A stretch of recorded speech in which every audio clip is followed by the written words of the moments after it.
Prayer for protection. Quote from Psalm 91.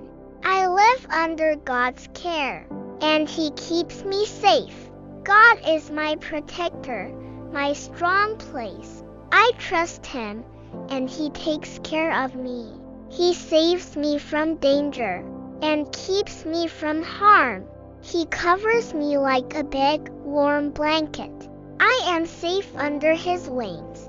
I don't have to be afraid, because God is with me, day and night, wherever I go.